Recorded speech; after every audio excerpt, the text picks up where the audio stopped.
What is going on, everybody? Hope you're all having a good Thursday. Thanks for tuning in with us.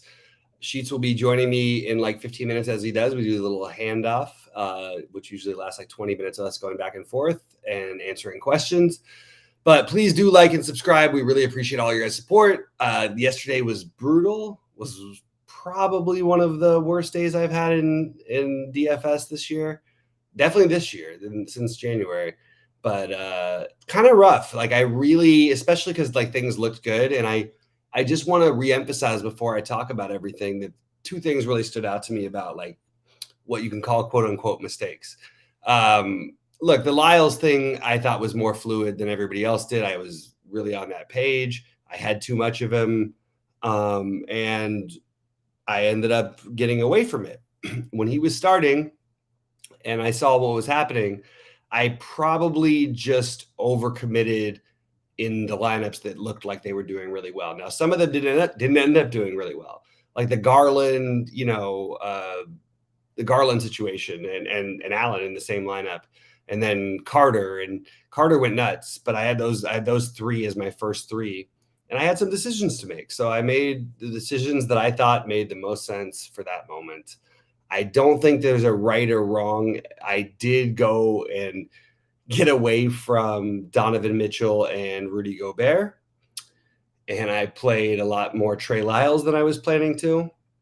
And I got much heavier on the Jokic, Shea, and basically all of OKC, which to some extent was good because on FanDuel, this is the second point I wanted to make. On FanDuel, when Poku is 3% owned, but on DraftKings, once he's starting in that kind of situation, now of course there's a bus path, and OKC hit every three, and Denver missed every three, and there's the game played a million different ways, all these things. Jokic could have had 15 assists. He had like 4. Like there was a lot of things, but the truth is that it was the right thing to do when they announced Derek Favors is not a part of the rotation and it's a 9-man rotation and you've got Poku starting. 5,200 shouldn't have scared people off. It was because of the good value for the Phoenix guys. But the idea should have been to try to jam all that in and then worry about the other guys playing in spurts. And look, if they needed him to, I'm sure Cameron Payne would have scored 35 last night. If there was no overtime, yeah, Gobert and Mitchell are great, but they're not like, okay, you need to have them to win a tournament. There's a lot of things that could have happened differently. What I want to say, though, is the Brogdon thing and the Poku thing stood out to me because Brogdon being 5% on DraftKings and 30% on FanDuel. Now, yeah, the game went into overtime. He had 50 some odd in regulation.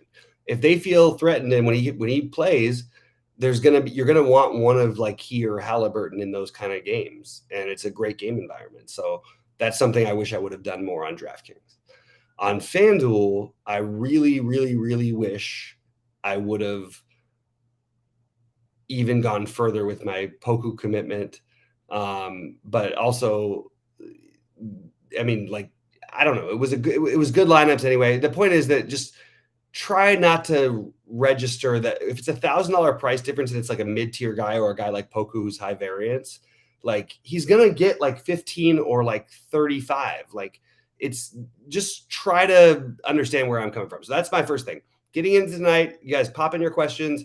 I feel like this is a wait and see night, and I hate to say that because it's all going to be determined by what Miami does. They're up by a game and a half in the East. I think home court advantage does matter to them.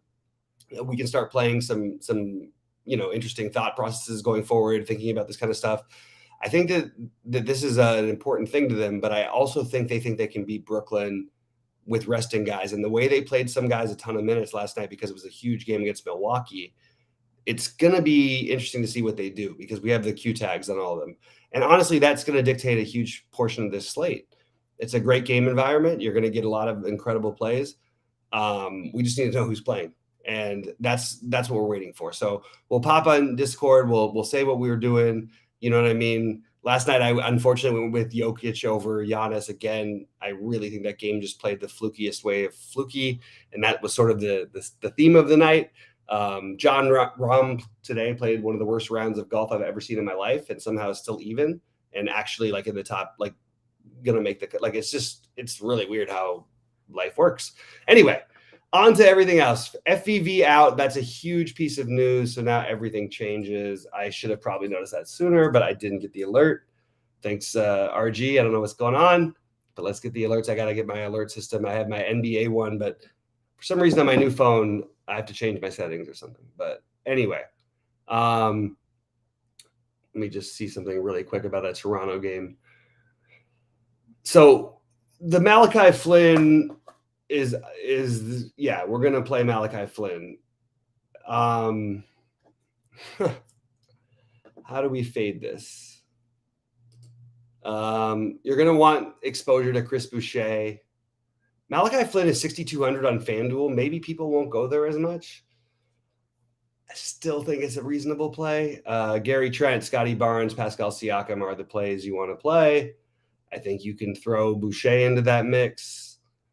I think you can throw Precious into the mix. I think you can throw Thad into the mix. But mostly, I think you want to stick with the Flynn, Barnes, Siakam, Trent version of what they're going to be putting out there, because this is a really it's another really good spot, I guess. It's also Detroit, who plays terrible defense. If the game we hope stays close, maybe Cade becomes an interesting run back.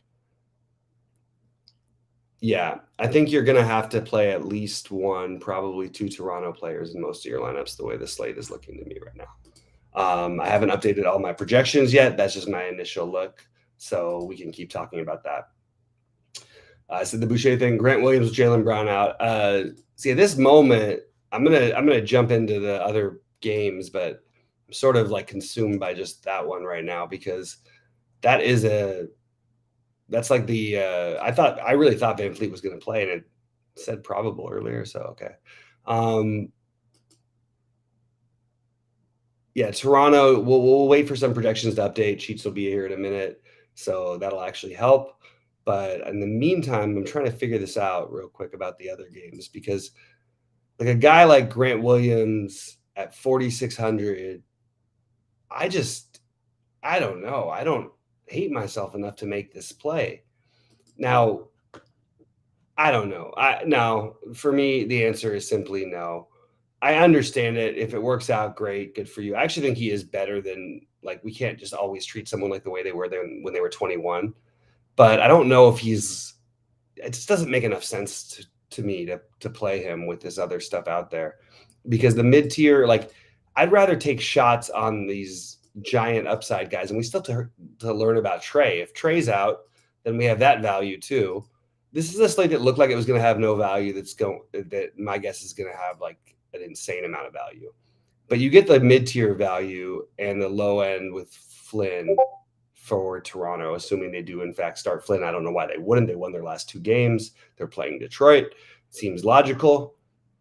I think Boucher is definitely back in play. I think Precious is back in play. Thad Young is still questionable unless somebody has that information, because I still have him as questionable. I don't have a official on that. So let's find out about Thad Young before we decide anything else, because that's going to make everybody else even more in play. You're going to want to be all over Toronto. That's simple as that. You're going to have to get one or two of them, and that game becomes a little bit stackable if you want to take a shot on a guy like a Cade Cunningham, which I think is actually really valuable now. All right, let's get to more questions. Dragic revenge. Didn't we just have the Dragic revenge? When does he get revenge? What teams does he get to have revenge on? He keeps playing for everybody. I really like Dragic as a player. From everybody I know who knows basketball as well and is tapped in more into the league than I am, I'm not going to say I don't know it better. I don't see any way that Steve Nash is going to start playing this guy after all this time, like 30 minutes all of a sudden. Now, if something weird happens and they start him or something, yeah, maybe. But like, I don't know, man. It just feels weird. Like, I just don't. I can't get behind that, especially with the value that's starting to open up. Oh, there's my alert. Great. Fred VanVleet is out. Thank you to Dunbar always for being on top of that. For some reason, my updates have been really weird with my new computer, my new phone, and I have the settings right. There must be some overall thing, so I'll get that checked out and make sure it's a little bit more accurate for you guys. Tatum birthday narrative. Yeah, it's just too much. Like, Honestly, that might be like if you're trying if he was going to be like 10% owned and it was his birthday in this spot, I would say like play him like 90%. Okay, maybe more.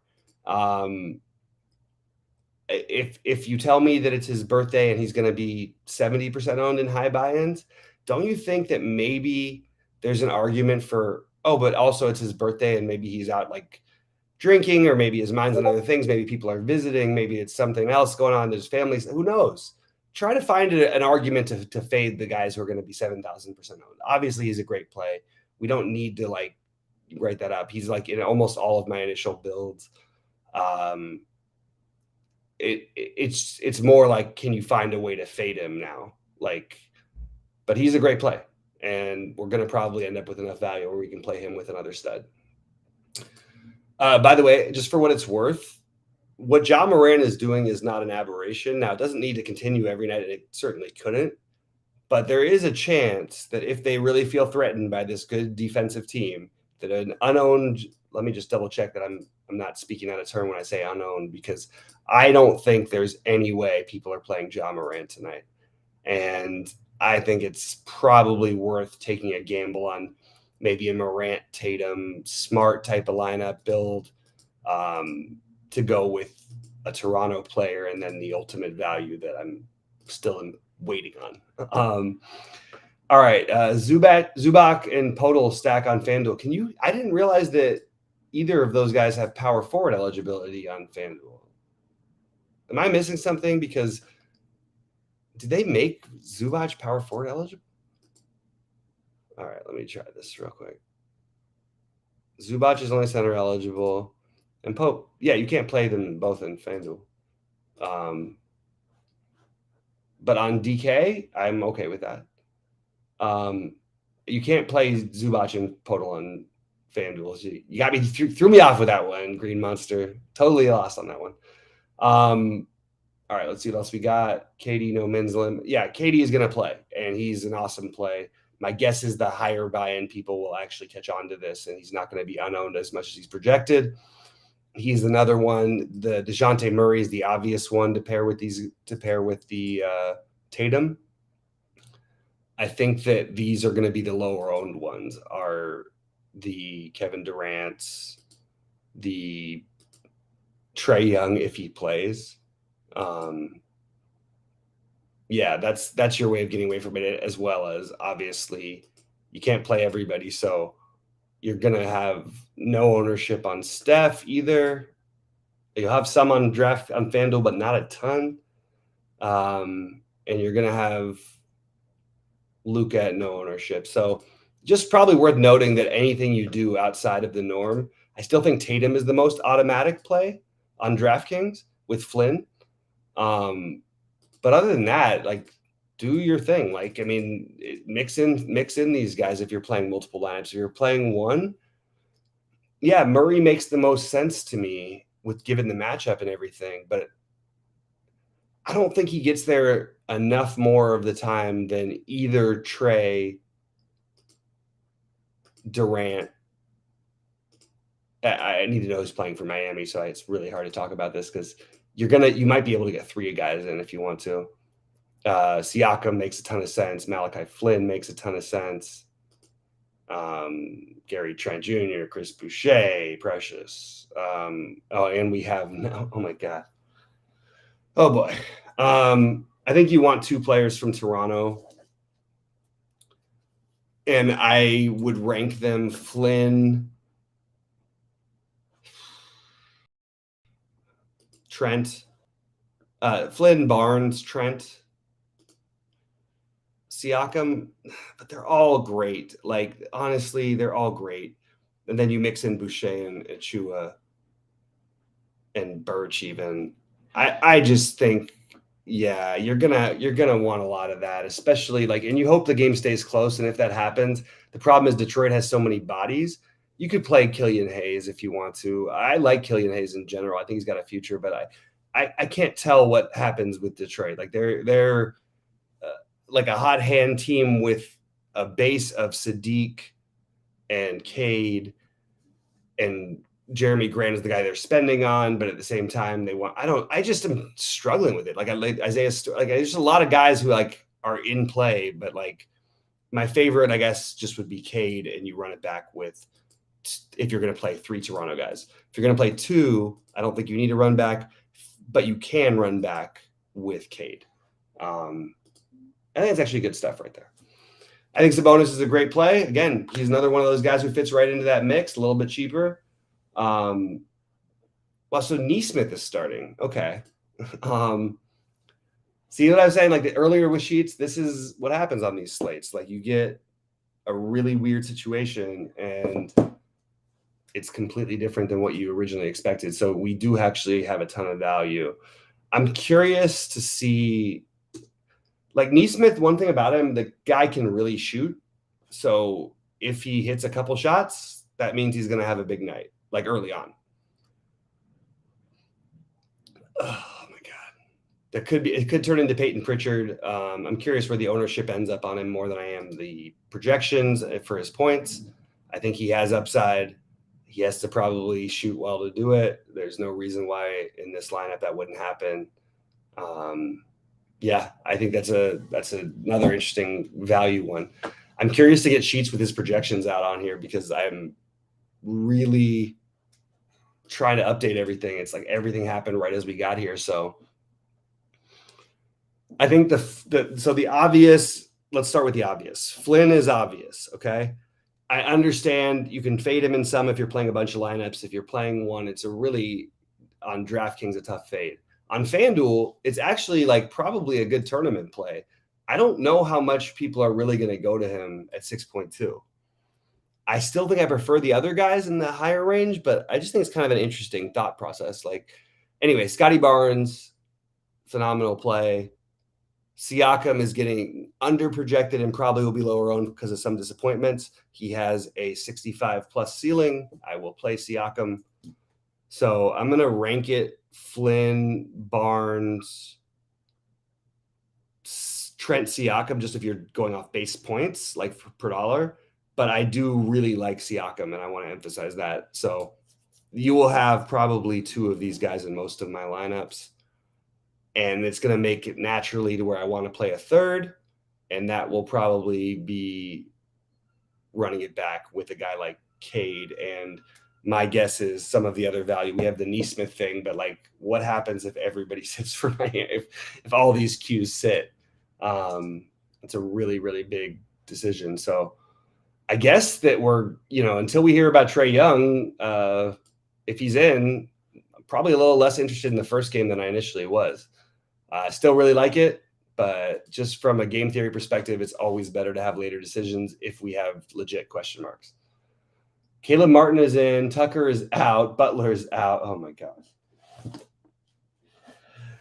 I know, look, I don't smoke weed hardly ever anymore, and this is like a time where I wish I could on air because this is freaking stressful. I'm going to drink my kombucha and see if that helps because, oh boy. We need a minute. We need Sheets to come in and do his thing for a minute because we have too many things that I need to like look at and update. So that's interesting. Hey, great stuff as always. Dunbar, you guys know him as Top Season on our Discord. He's freaking awesome and giving us great info. I don't know what we can take and do with this. Like this Miami situation is, so it's Bam and KD becomes a better play.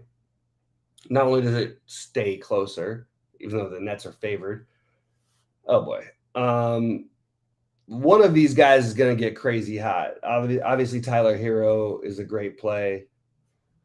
I think Max Struss is a great play. I think Bam is a great play. So we're playing Toronto and Miami. The question is, what do we do elsewhere, I guess? Because right now, that's what you're doing. Sheets, maybe you can help us a little bit because this is getting crazy. As I was sort of alluding to earlier, we really can't treat it like there's going to be no value. Now we've got all different situations happening. What do we have?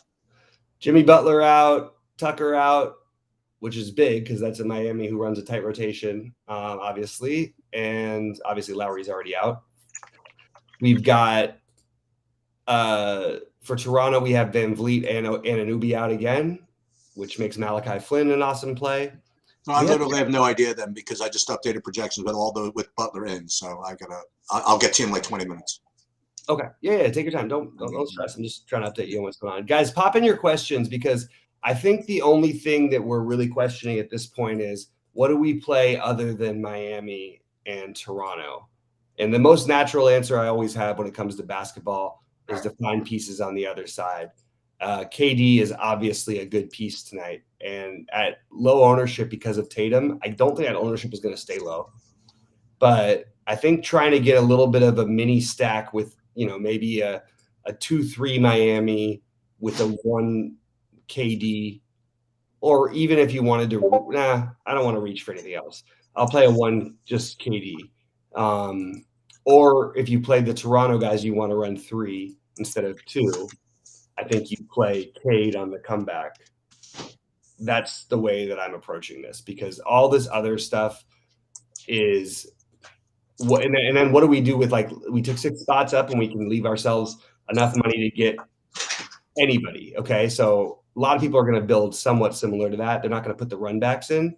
That's why KD and Cade make a lot of sense. But if you're going to play 6 guys, or 4 to 6 guys between Miami and Toronto, mix in the lower owned of the other guys because we're good. You're going to Tatum is basically he's not a lock, but he's an obvious great play. He's the most who Tatum. Okay, by like a long shot. Not only that, it's his birthday. Whatever. We don't need a narrative on this one. It's a tight game against a good team. By the way, the more I've thought about this game, I think Memphis wins this game, and I actually think like Sheets' instinct said earlier, this is I just think Memphis is without Jaylen Brown is a significantly better team than Boston is by like a ton. Whether they win tonight or not doesn't necessarily dictate that, but I'm telling you right now, if I had to bet, I would bet right now Memphis money line. I wouldn't even mess with the 2.5 points. Is there news on Trae Young? Not yet. Okay, but he cut his. We got from Dunbar that who does a great job. He's like that he cut his game warm up a little short. So I don't have official news yet. I'm gonna double check with the chat. And I see Kevin Durant's minutes projection is now down to 31 in my minutes projection. Is there any news coming out of there?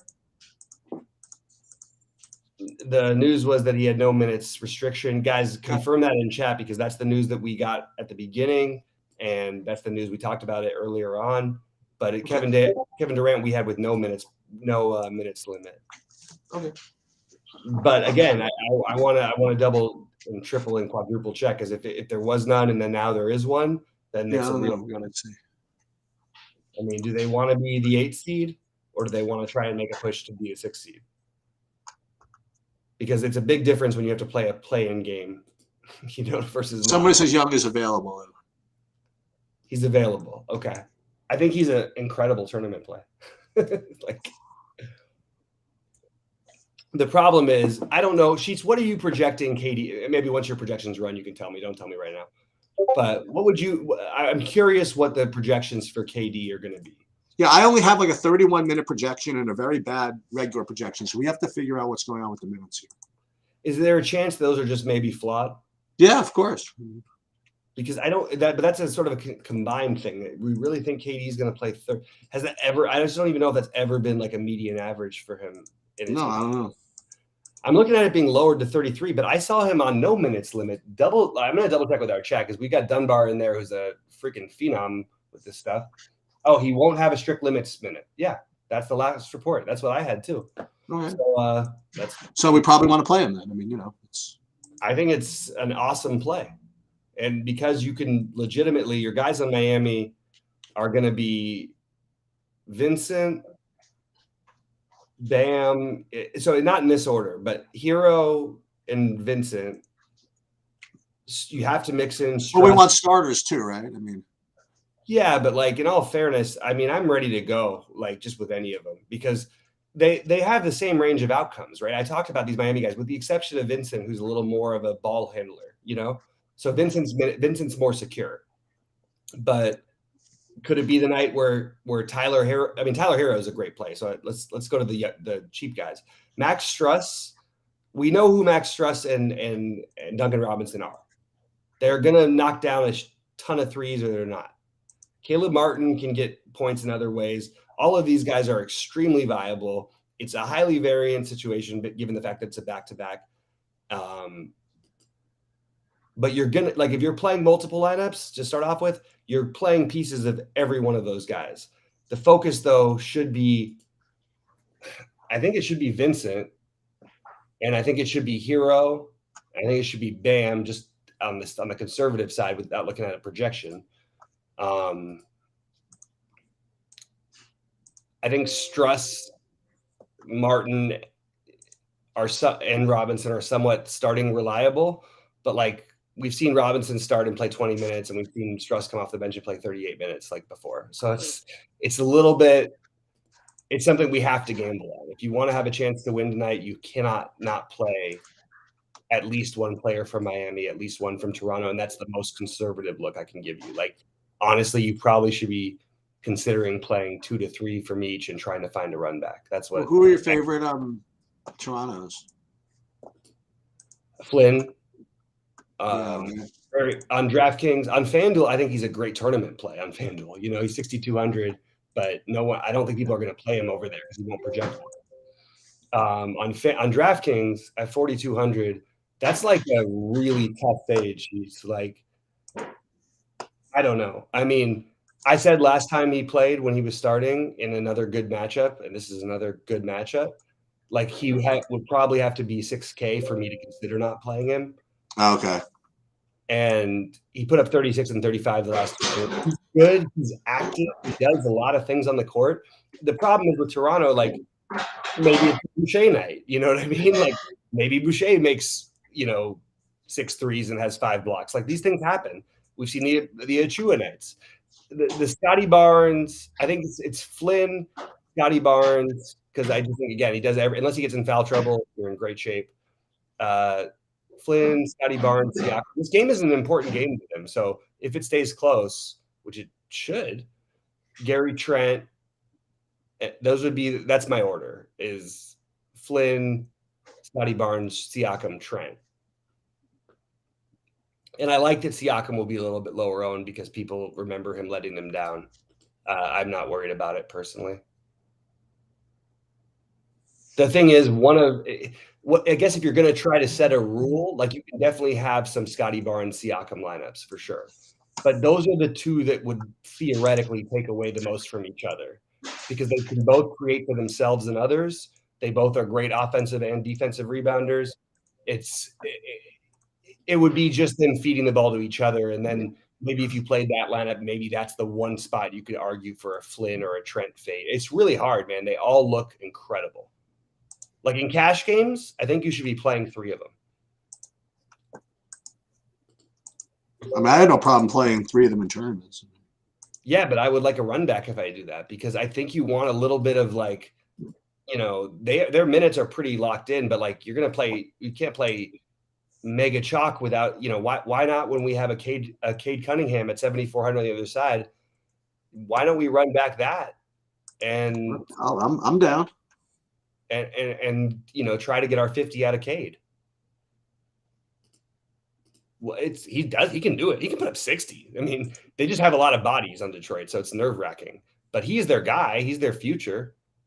And even when he fails, he's failing with a 35, It's not unless he gets in foul trouble, which he does all the time. But if he doesn't, at 5% ownership or whatever, I'll take it. And then the same thing with Miami. We're going to play Caleb Martin. We're going to play Max Struss. We're going to play Gabe Vincent. We're going to mix these guys in and out, especially Martin and Vincent for me, and to go with the obvious Hero and Bam plays. And then you mix in the Robinsons and the Strusses, and you run it back with KD. Or you skip the running back because you're running it back with KD and you're running it back with these guys, but you're also going to want Jason Tatum in a good portion of your lineups. And he's losing a little bit of luster because of all this stuff.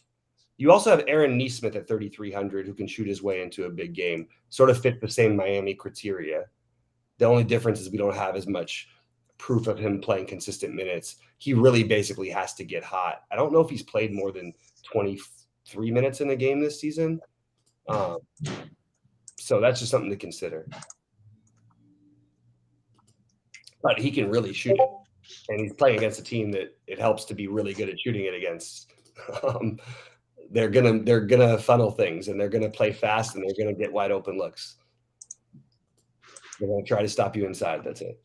KD is ready to smash with all the other scrubs. They're just gonna get out the way. I actually think so. This is when the NBA becomes fun, in my opinion. And I'm gonna probably be gone. And you guys get questions in if you want to, because I'm probably gonna be gone in the next few minutes, maybe in like 5-10 minutes. But like I have to finish building my lineup, and I don't have a crazy amount like I did, or a crazy amount of buy-ins. But this is a spot where I don't know, man. I think you need to like really understand like the standings and what matters to teams and things like that are actually things that make a difference. And right now, these teams need to win these games. Like the Raptors need to win, the Celtics need to win, the Nets need to win. I don't. KD's minutes projection. Unless I hear something from a coach or something that's actually here and there. Why would I assume Kevin Durant's going to play 33 minutes? Why? I understand that like there's been a lot of criticism about, and this is the narrative that people are going with. There's been criticism about playing too many minutes out of your guys and all this stuff. Look at Kevin Durant's last minutes when he was playing. 30, that was the blowout. 41, 43, 37, 41, 31, 39, 38, 39, 48, 41, 38, 40, 38, 38, 40, 44. You know what I mean? Right. Do you even know how not to play minutes? Is it like right. He has to be like not only a blowout, but like a 30-pointer. I don't know. And he has, and honestly, look, Steve Nash may be the coach, but it's Kevin Durant's team.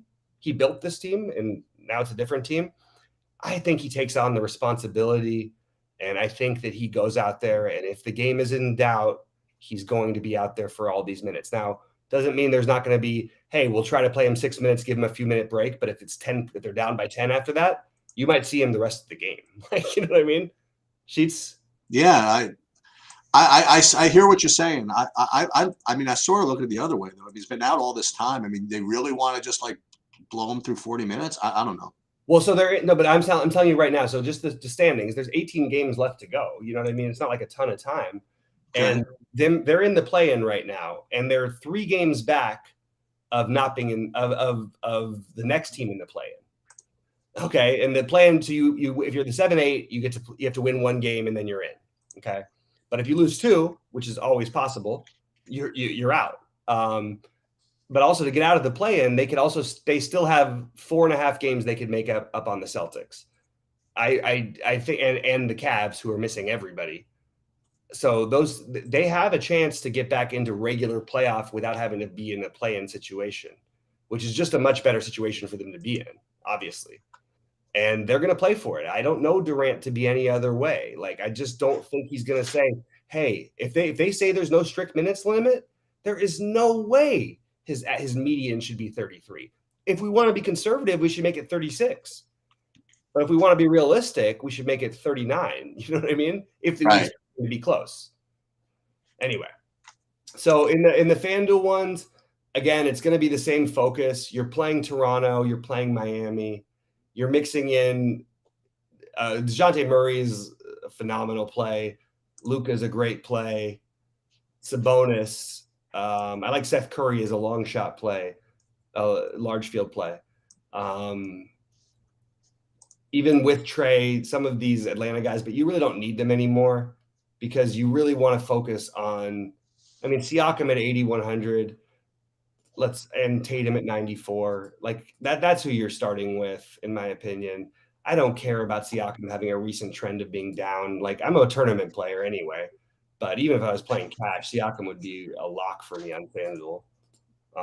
So would Scotty Barnes, I think, in cash games. And it may end up that way for tournaments, but I promise you this, I'm finding a run back if I'm going to play these guys, because that's the one part you can get edge on in these situations. Now, some people will do it, but you're talking about a very small percentage, because take all the let's just say all of the people who are playing Cade Cunningham tonight are going to do this.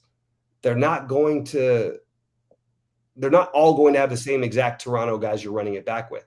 Will you run into one or two? Sure. But you have the rest of your lineup to figure out as well. Like, don't worry about duplications, but really go for it with this situation. Like, that's my advice. I think Chris Boucher on FanDuel is, especially because the position eligibility is probably actually the best one of all of them, which feels horrible to say. But he's one of those guys that he's 3,800, but he can put up 40 in this kind of a matchup. And he's probably not putting up less than 20, like almost ever. Right. If he was starting, like, he would be the lock of locks. I guess you could make an argument against him because his ownership. That's all I would say. Really, there's nothing else. It's just the ownership on him. He looks like especially the way it allows you to build on FanDuel. If you go through some builds, it's a really good move. I'm going to be here for 4 more minutes, so I'll answer some more questions while we're here, Sheets. And if you have anything to drop in, let us know what you got with the. What do you think of Trey Lyles tonight? We don't know if Rashawn Holmes is in yet, right? Rashawn Holmes was announced to be questionable after being out, which I have used as a good excuse to just decide to ignore Trey Lyles because we have a lot better potential value, I think. Okay. But I do have, currently I have him in a couple lineups, but I don't think that's going to stand probably with Caleb Martin, Gabe Vincent, Duncan Robinson, Max Struss, Tyler Hero, Bam Adebayo. I'm going to play 3 of those guys probably in my lineups. I'm going to probably play at least 2 Toronto, Malachi Flynn on DraftKings, Scotty Barnes and Boucher, and Siakam being the preferences on FanDuel. I think people think Scotty Barnes is like a chasing thing. Have you guys ever seen Scotty Barnes play basketball? I want to know that, because like, if you watch this guy play, like, he's like, I don't know what he's going to turn out to be, but he is. There was a good podcast, but it's like Michael Carter Williams if he was 6 inches taller and weighed 35 more pounds and was a much better athlete. I remember that guy. Yeah, but you know what I'm saying? And he had some talent, but he was 6, and he was good. He was 6'3", but if he was 6'9" and could handle the ball a little bit better, could shoot the ball a little bit better, could defend a little bit better, he would have been amazing. That's what Scotty Barnes is. Yeah. But Scotty Barnes is, he's the what Michael Carter Williams, like the idea in the dreams of Philly fans, thought he was. By the way, I love my guy Svensson. I'm very proud of this young kid. He's at -2 for the day. He's done. Good for that. John Rahm's playing really well today. He was so bad and he still ended up even. I don't even know how that happened. He's a tremendous putter, especially inside 13 inches. It's just amazing. He was literally the number 1 player. Everything except for putting. Except for putting. Sheets, you saw the putt, right? Of course. Come on. It was the closest putt missed by the most amounts since July of last year, they said. And unfortunately, you know what that's going to do? It's going to slow down like recreational play like forever, because now no one's going to give anybody any putts anymore. What does that mean? What do you mean? Oh, like when you're playing golf and like recreationally, and the guy's inside 3 feet, you usually just like give it to him so you can move on to the next hole.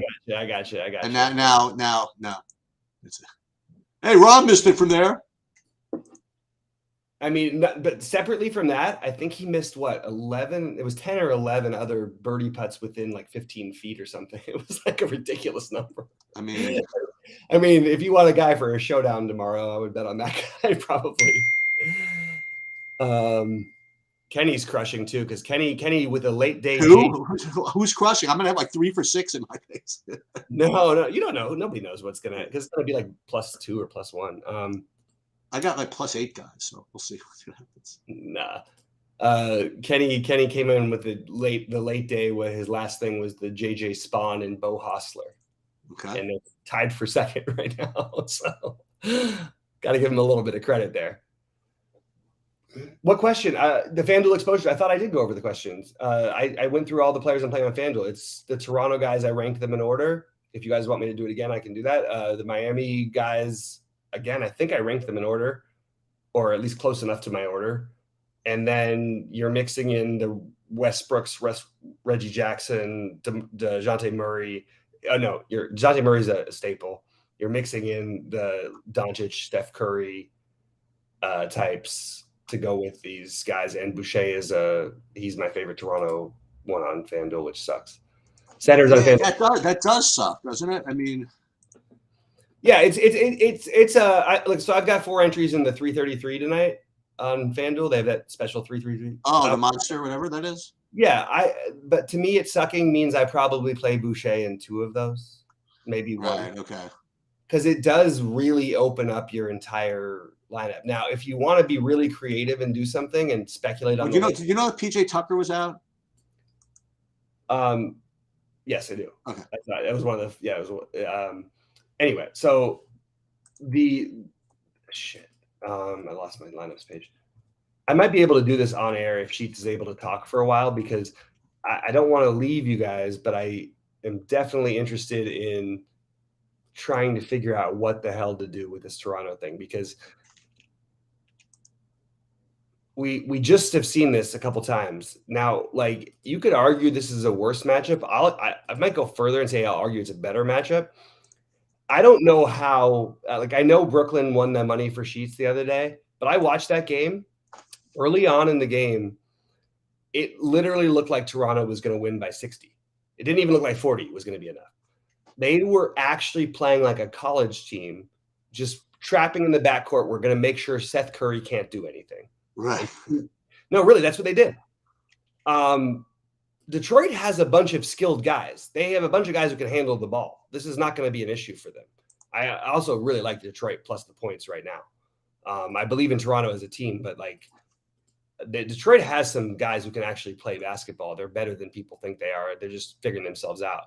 I'm just going to keep going back to that. I love Cade Cunningham as a run back, and hopefully others won't as much. And I'm not saying it's a lock, because Cade Cunningham will go out there, and we see it all the time with him. He gets 2 fouls in the first 2 minutes.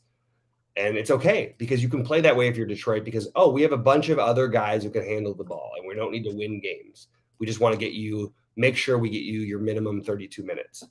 Cade Cunningham is going to play, if this game is really close and right there, you're going to see the 36 to 30 to 40 minutes out of Cade Cunningham if there's no foul trouble. Cade Cunningham can put up 50 fantasy points in this game without Van Vliet out there. Malachi Flynn, as much as I like him, Gary Trent can defend. Chris Boucher is one of the worst defenders in the NBA. I know he blocks shots. He's not a good defender. No, he's not. Scotty Barnes is an excellent defender. Pascal Siakam is an above average but overhyped defender. Precious is a great defender, but who knows? Who's an overhyped defender? Siakam. Okay. Just very look, you know why he looked like a good defender, Sheets? Because when you're playing with Kyle Lowry, Fred Van Vliet, who are 2 of the best 5 at their position, and Kawhi Leonard, who was the number 1 of all time at his position at the time, you look like a great defender. You know what I mean? That's true. You have a good defensive team. All right, I'm going to build through some lineups while we're on air here. Sure. And sorry, guys, this is going to be maybe not the most entertaining. But that's fine. Who cares? We can do anything. What we're doing. Can I rank Miami again? Yeah, I'll do that. I do like Podol a lot on both sides. It's just, again, he's one of the other guys who's going to be lower owned than he should be, but there's a lot of guys we can get to now that we have all this news. And the good thing is, I apologize, by the way. It just took me a little while, but I'm now finally updating, almost all done with the projections. I will upload them to the site, and they'll be including the Butler out and all the other stuff. So by 6:30, that's pretty good, actually. So yeah. Now they can feel free to announce Rashad Holmes in. That'd be. I think he is going to play. Oh, there you go. So just X out freaking Lyles. I mean, really. What is his price? Is he even playable? Who? Sean Holmes is 3,900 on. Oh, you mean Holmes? Oh, okay. Wait, he's 3,900. If he plays, he's gonna play. He plays as a lock, right? I mean, Well, but he won't be like a lock to people. I don't think. Unless they get the starting lineups early enough, like the game is at 8:30. That's an awesome play. But you don't need to fade Boucher and play him. You can play him with Boucher on FanDuel. So I'm going to talk. That's my process right now, because that's like a really, I mean, look, and if it doesn't work out, hopefully I know about it before the other games lock. Otherwise, I might be stuck a little bit. But I'm going to leave him in my Westbrook and Reggie Jackson lineup, so I have some maneuverability. Does that make sense? Yeah. So I have some of the late game in there, or Malik Monks that I leave in, So, I mean, like right now, top guys are the guys that you mentioned. I mean, there's the Torontos and the Miamis. Like those are the top values. I mean, big surprise, right? Shocker. Yeah. I'm just kidding. No, right, exactly. That's what it's going to be. Although I'm still getting a projection on PJ Tucker for some reason, even though he's ruled out. So I don't know what to say. So people are projecting him for some reason, even though he's out. So, well, just don't play him. A bold move. It's a bold move. We'll see if it pays off for him. I'm just kidding. Just don't play him. I'm just kidding around. Okay, so what am I going to do here? Is this different enough? I like the idea on FanDuel of leaving some Reggie Jackson, Westbrook lineups in there. First of all, I like both the players, but if you're going to try to take a shot on the Richaun Holmes thing, which game doesn't start till 8:30. Yeah, we gotta figure that out. That Richaun Holmes thing. What do you mean? And we got to figure out what to do with that. That's what we're doing. That's the game plan. I'm giving away the secret sauce here. If it works, you play Richaun Holmes, and you have your pivots. If you play like on FanDuel, I still like the Westbrook and Reggie Jackson combo, but your pivot is if Richaun Holmes is out, then you have to rebuild your lineup. If he's in, you can play him with that combination if you choose to, and I'm happy to do that. Yeah. But you can make plenty of switches for the last game if you don't want to. So wait, the ranking Miami on which site? James, tell me which site for the Miami thing, because it is a little bit site dependent for me, and I'm really trying to figure out the way that I want to build on. Because like I have a lineup right now that I love with no Miami players on FanDuel, and that just feels like that can't work, right? Right, exactly. That's what I'm thinking. I mean, the only way it works, it's like you stack the Toronto game and it just works. Yeah, but like even still, like you should probably have. Oh my God, you should probably have them. I'm just taking a look. Like, I think Struss is interesting on FanDuel because no one's going to play him there. No one's going to play Duncan Robinson, though, so he's probably the slightly better play. Vincent, people will play. He's a good play. I don't think that for what it's worth, I don't think Miami is quite as necessary on FanDuel as it is on DraftKings. And what I'm doing now is basically, unfortunately, maybe the best game to target of the night. I think like I'll build one stack with that game. But the Sacramento game? No, the Atlanta Chicago game. I'll build like one like Levine base. Oh, that's the thing that they're going to announce, that Trae Young is out, right? Is that what's going to happen?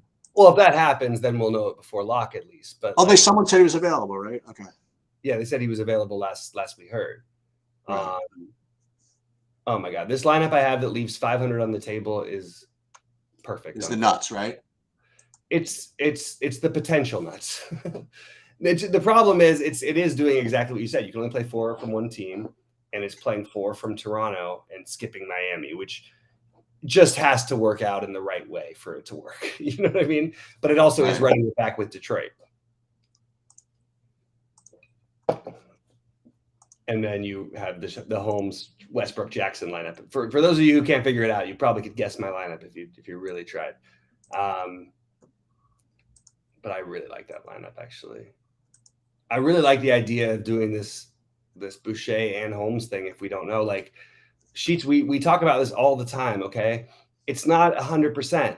When someone is projected to be out, and then they get it announced as questionable, it almost all the time they're in. When's that game?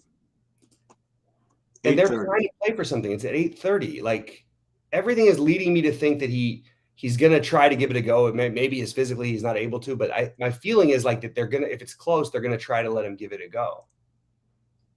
I don't know. That's where I'm at anyway on that. That's what I'm gonna do. I can't tell everybody what the perfect thing is to do, but I'll tell you exactly what I'm going to do.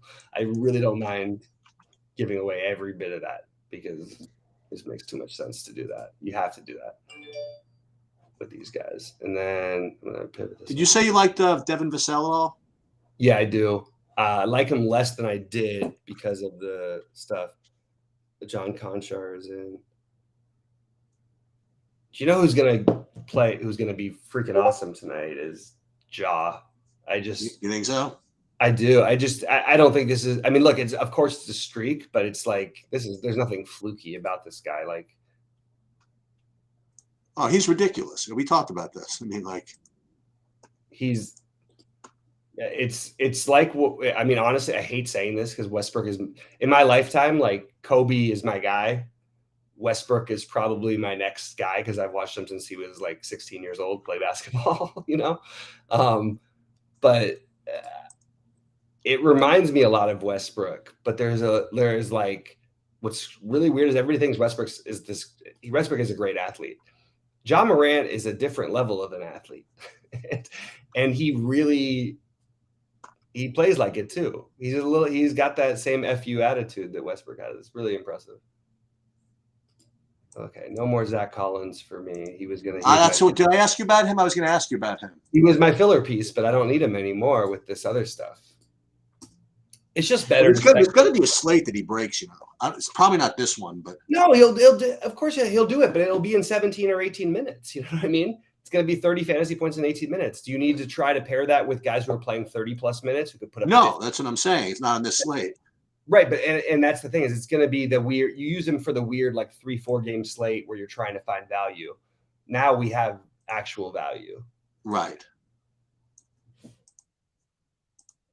Really, I'm really having a hard time getting away from Boucher on FanDuel. Well, let me see. I'm gonna do it again. I'm gonna play 150. Well, it's like a $3 tournament tonight. Right. So I'm playing 150. Let me see what I get just on my numbers. What I get from my FanDuel 150. You want to try to guess? The highest owned guy is I have a 61%.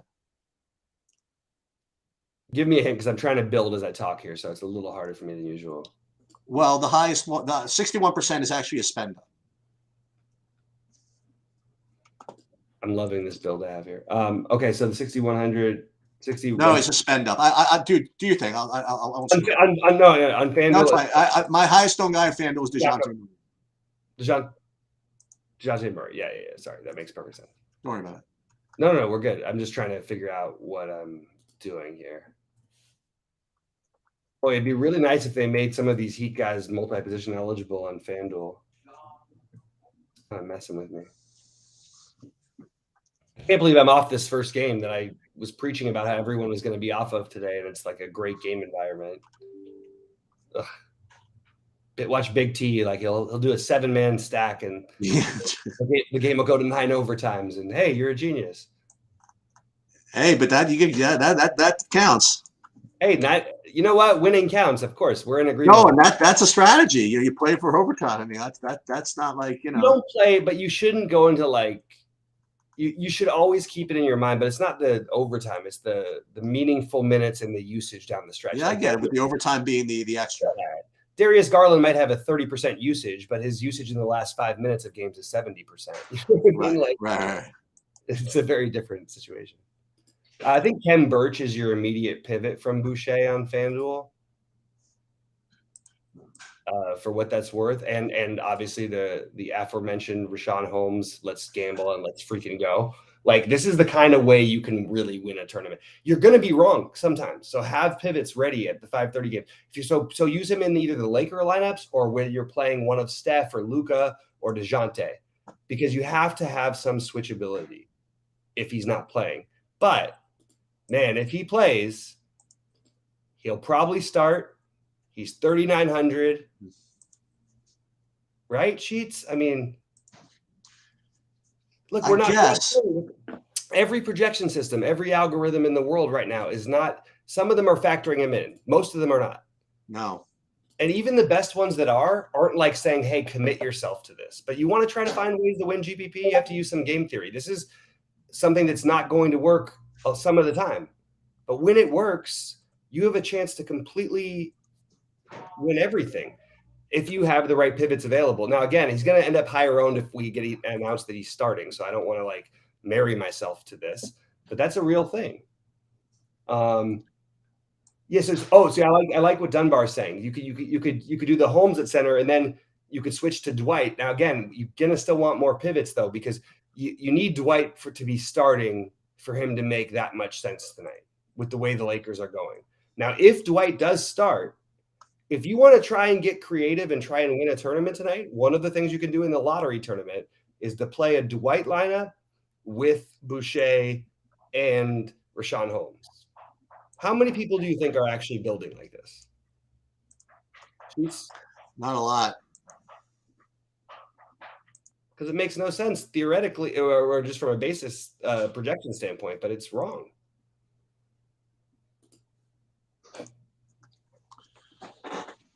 I have a shot to there's a long way to go, but I have a shot to go back to back in that tennis GPP that won yesterday.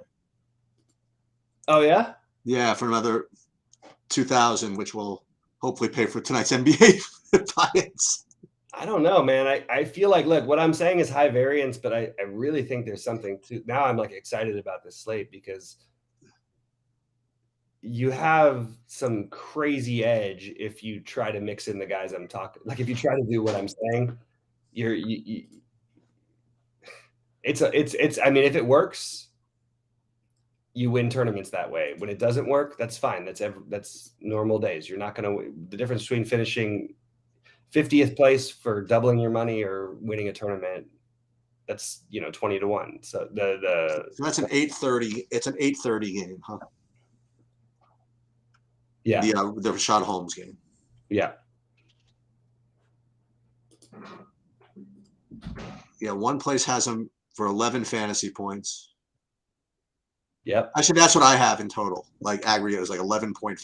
But see, that's what people are doing. The thing we hate. That's the thing. No one's getting. There's zero chance he gets 11 fantasy points. And if he does, it takes a flukish thing of nature for it to happen. It's right? Zero chance. If he's going to get 0 or 30, you know what I mean? Like he's going to. Well, he I think he could get 5 or 10 or 30, but it's only if he gets injured or gets hurt, and then they get foul trouble and they play better without him or something. They're trying to win games, so they're. So if they announce him available but not starting, they don't have the starting. If they announce him available but not starting, yeah, then he's. I mean, no one's gonna play him. Still. Are we gonna play him? I'm gonna play him. Okay. I'm a lunatic though. Like this is how you have to try to find when you find one edge sheets. Like this, right. You don't try to like take one shot at it. You take every aim, all my different game stacks, all my things. I'm gonna like lock into this on FanDuel and just go for it. And by the way, even if he plays, like it's not like a guarantee, but he's gonna get 20. And if you're playing him in addition to these other guys, your build is automatically gonna be unique. Right. Even if he doesn't get there, you're already like. People with Trey Lyles won a lot of money last night. Not me, but some people with Trey Lyles won a lot of money.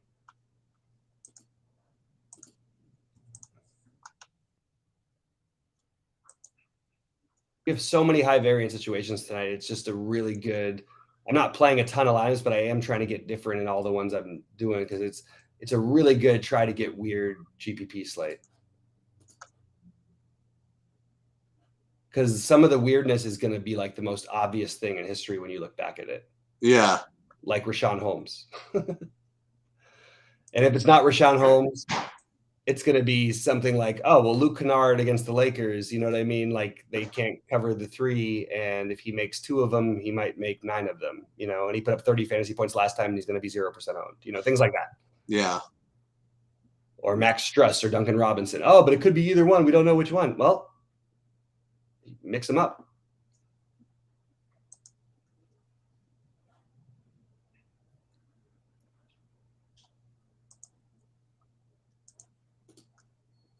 I updated the hockey if anybody cares. Other people cares, but it's usually not in the NBA's chat.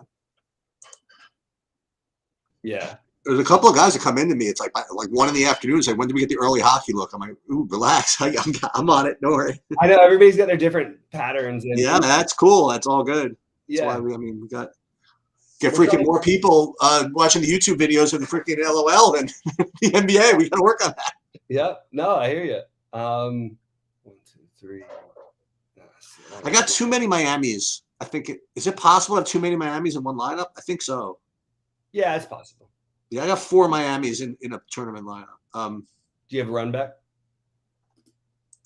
No. That's where you close. Therein lies the problem. Okay, you fair close enough. your eyes and you play KD. Well, it's a very easy pivot because right now I have all these guys with Tatum. I could just make it Durant. Yeah. It's the end of that story, right? Yeah, there you go. I mean, there's a little difference in price, but I guess if you can do it, do it. 800. I can make that work. Yeah, there you go. Oh, but Tatum's small forward. That is Barnes somehow small forward too. That'd be very helpful. He is. All right, look at that. I actually knew the answer to that one, and you beat me to it. Can I get away with 4 So I'm playing 4 Miamis in one of my big buy-ins on FanDuel. But not on DraftKings? So if you're going to fade a lot of the Toronto stuff, play Boucher would be my answer, because he's the one who will put up the fantasy points in lieu of the other guys. Unless it's like a weird Watanabe. Wait, so I had a dumb question. I just said I played that maybe 4 Miamis is too much. That's what you're doing on FanDuel? I just said I'm doing it with Durant as a run back. Oh, okay. I just don't want to do it without a run back. Like right. It just makes when you're committing, 5 out of 8. So you're committing 72% of your equity to one game.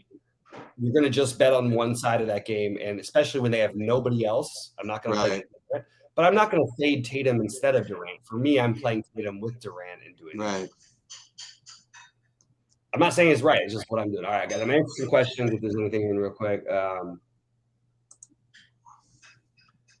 Yeah, I like the Dwight thing too. I don't know how to actually that's more that's like as in flux as the. All right, so here's just a dumb question. I mean, that's a good point though. Sorry, go ahead, Sheets. Go ahead. I have a dumb question. Who do you like more, Scotty Barnes or Gary Trent? I like Scotty Barnes better. On which side? DraftKings. I like Scotty Barnes better. Oh no, sorry. That one is really close. I literally, if you had, I'm more into the Scotty Barnes thing because Gary Trent at least has a bus path that's obvious to me. Scotty Barnes is I get in foul trouble bus path, and that's one I'm much more willing to embrace than I need to make a bunch of shots. Right? That's for me. You like any on DraftKings? You like any Al Horford? I think he's totally legitimately fine. Like a solid play. Nothing special, but solid for sure.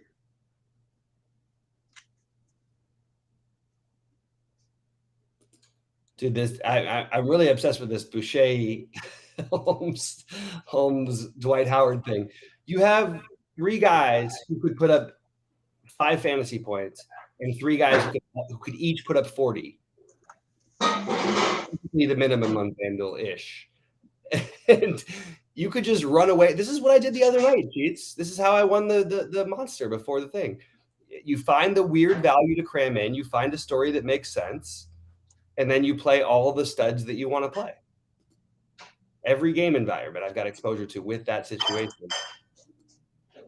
I don't know. That's all I think I can do.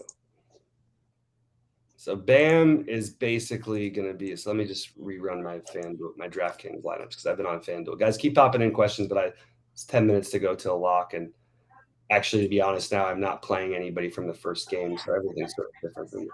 Too bad. I really liked Capella too in that game.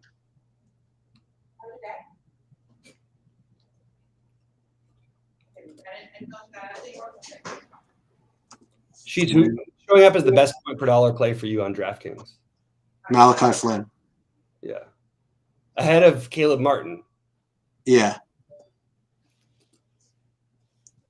I have Flynn and then Strus, Vincent, and Martin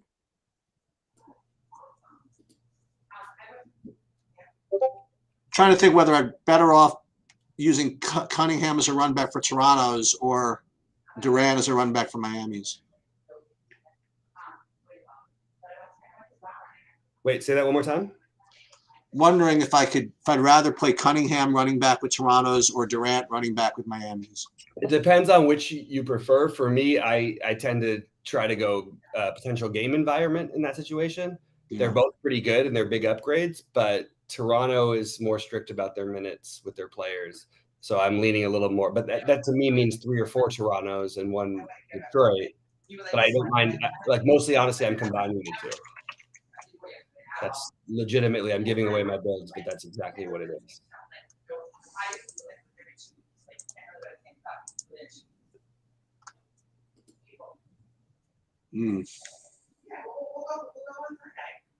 I was very excited to play Derek White as a long shot play tonight, and I just don't think there's any reason to do it quite yet, unless I just want to. On FanDuel, he looks okay. He's a good play. I'm just not doing it. Same thing. I love Morant so much. Like I'm actually just like gonna watch that, that game because he's the only must-see player in the NBA for me right now. I need to see what's happening every night with him. Like the beginning of Steph kind of a thing. It's just a different way. All right. This is my issue right now. Is this lineup like I just described, where I have Tatum as the 10K guy instead of Durant with like all these Miamis. Yeah, you just actually answered a question that I was talking to myself about, so I appreciate that because my plan is I'm not going to play Durant instead of Tatum. I'm going to play them together. I think that's the most optimal way to utilize that play. That makes sense. Yeah. Because there's too many people. They're not going to decide between the two of them, but the ones that do play Durant are mostly not going to be playing Tatum. Some will, but most won't. Right. What other centers are there to play here? Capella. How much hero do you have? A lot. Because I do too. Not as much Flynn. I have like 100% Flynn on DraftKings. So like the one lineup there where I'm running a bunch of the things on DraftKings, I'm actually not playing Vincent in the stack. No, it's weird. Does that make sense though at all to you? Yeah. I'm just now getting to this. I think I'm just figuring this lineup out. The thing about these guys, but they're not going to play them all together with the run back with this build, right? An interesting situation. Whatever it is, I have 30 more minutes to decide so I can at least see the starting lineup. I've got 5. They'll let me do 5. I'm doing it. I mean, I have one just gamble it all on that game lineup. I just think it's worth it, man. I've won money. One of the times that I won the $15 was on a situation like this. And one of the times that I won the 600, which was 100K for first, was the same 6-figure thing, like was just like this. And it's just when people are like trying to decide between, you overstack those situations. Yeah. And then when you're going to stack it, maybe if you're going to try to fade, like I'm not going to fade Flynn on DraftKings, but if you're going to, like have Trent, Barnes, and Siakam, or 2 of those 3, if you're not going to play.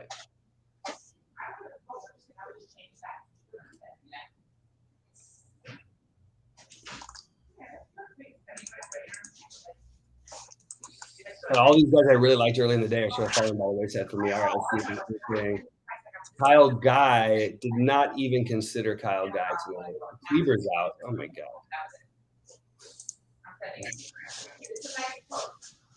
I don't know what the Kleber out does for me. I'm going to take a quick look and see if there's anything that I need to put you guys on. I don't think it does anything for me, to be honest with you. Yeah, I was just curious. Right. I love you. Bye.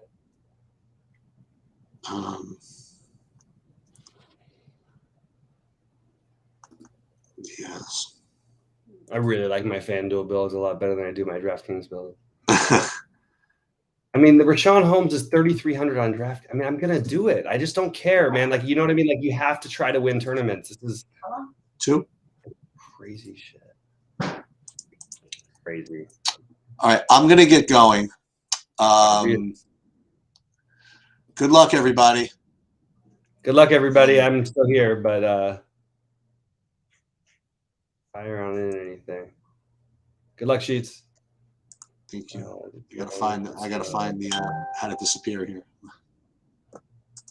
Oh, just exit.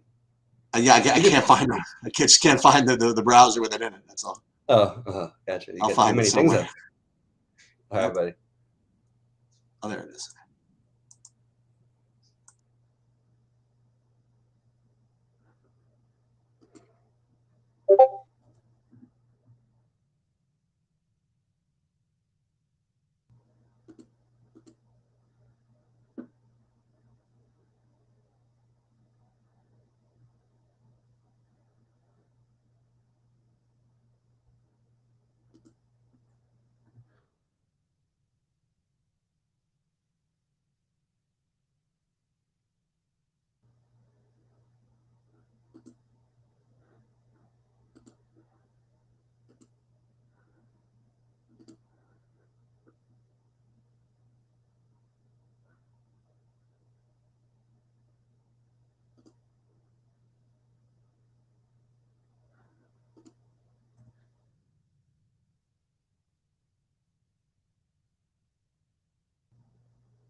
All right, guys. Sorry about that. Dwight Howard is not starting. Switch to Batum, same price. Yeah, absolutely. But again, if Rashawn Holmes is playing and starting, just move your lineups over to Rashawn Holmes. It's 3,300 on DraftKings. Rashawn Holmes may not play a minute and may be out tonight, but they actually look.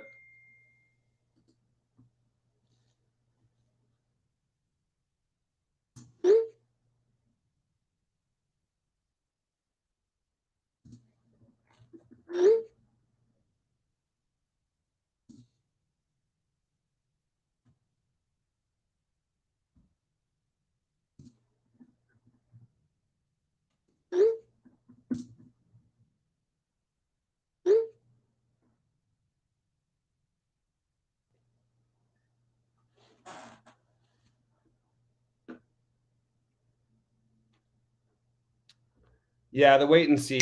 I just had to skip off the first game. We're good. We're pretty much good to go on. Guys, hold on one second. I'm going to mute you for 1 second because we did just hit the first lock.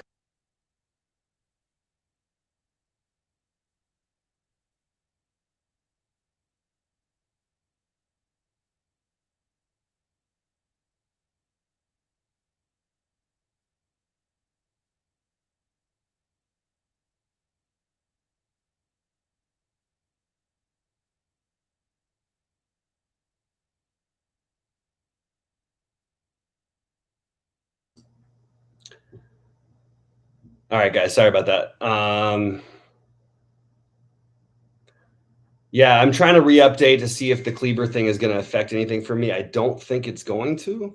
I understand that it's a thing, but I would rather speculate on these other potential high use situations in Toronto and in Brooklyn, but Miami. Yeah, I don't know what else to say.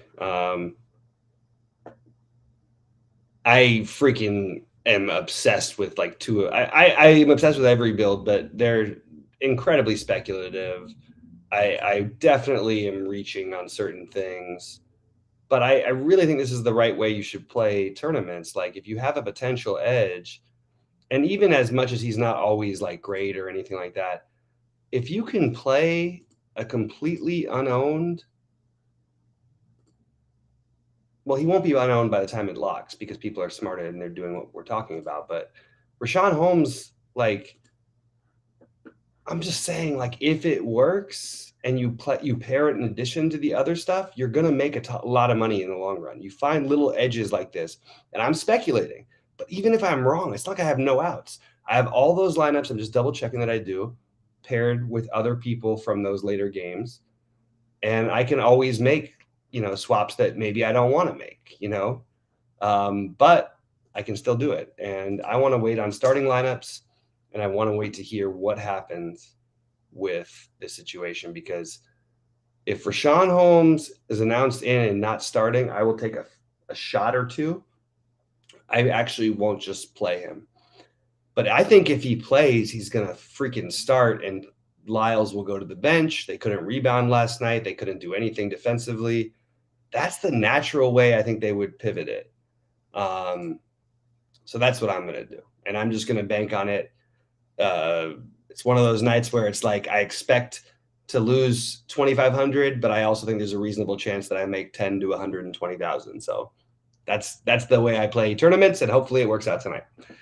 Anyway, guys, appreciate you all. If there's any more questions, please pop them in there. The after lock. I don't have anything else in, and it's really waiting on the 4:30 and the 5:30 games, or for you guys, some of you guys, 7:30 and 8:30 games.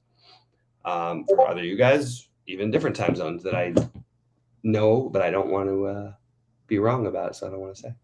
No, I'm just kidding.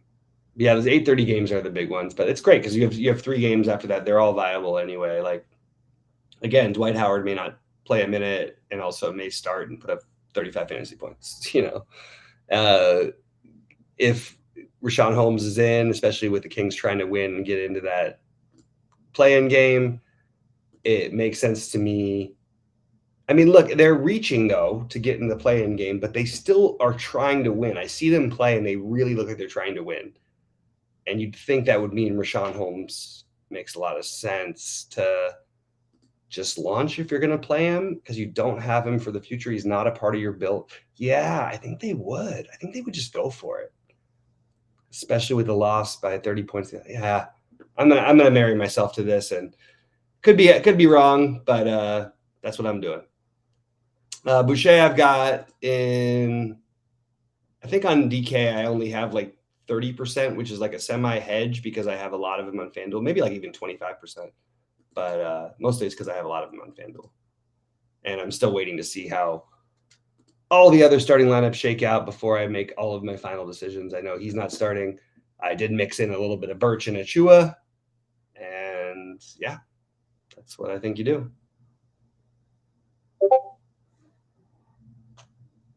And I think that's where we're at. All right, guys. Let's see. Wait, we got a news thing. Celtics smart. I feel weird not having any Nesmith because I'm like, this guy's like, I tout this guy like as a actual basketball player all the time.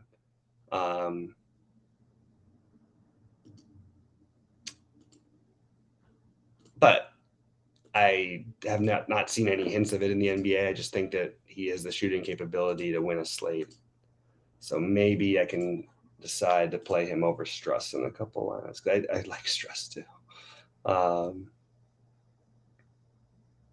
All right, let's do that actually.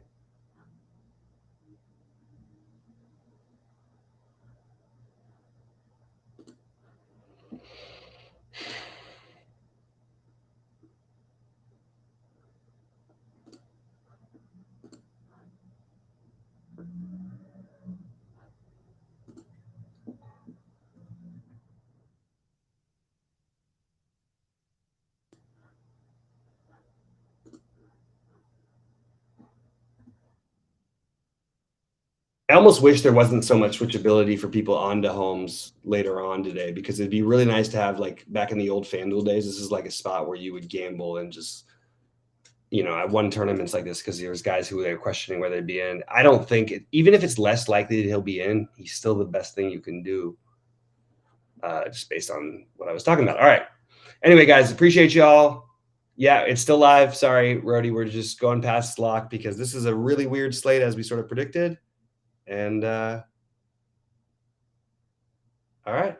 I think that's pretty much it. And yeah, good luck to everybody tonight. Sorry, it's kind of been a confusing show because we had a lot of news break, which I kind of expected, but was hoping it would be either before or later on so I could answer it in Discord. But right now, this is where we're at. So good luck tonight, everybody. And hopefully we'll see one of you guys posting a screenshot at sometime after 10 p.m. Eastern time.